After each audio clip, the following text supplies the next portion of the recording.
সেরকম ভ্যালু দেবে এক্স, তার মানে এক্সগুলো কি ডিপেন্ড অন ওয়াই জেড, মানে যে কোনো একটা ভেরিয়েবল অপর দুটোর উপর ডিপেন্ডেন্ট হয়ে যাচ্ছে দেখো, ঠিক আছে।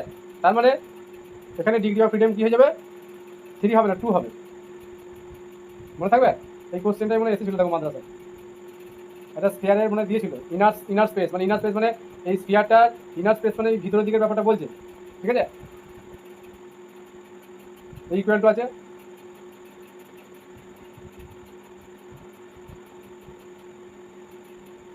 বেশ, চলো তাহলে এই জায়গাটা ক্লিয়ার করে দিলাম কনসেপ্ট।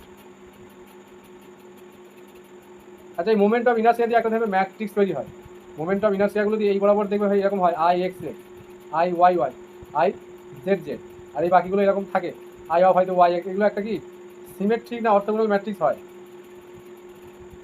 আমার এই মুহূর্তে মনে পড়ছে না, আমি কালকে ফাইনাল বলবো, সিমেট্রিক হবে নাহলে অর্থোগোনাল হবে। আর এই I x x square, I y y square plus এরকম এটা 1 হয়, আমার যতদূর সম্ভব এরকম মনে পড়ছে, এই ধরনের কোশ্চেন আসতে পারে। এটাকে বলা হয় ওই মোমেন্ট অফ ইনার্সিয়া ম্যাট্রিক্স, এরকম একটা নাম আছে বুঝলে, নোটটা আমি খুঁজে পেলাম না।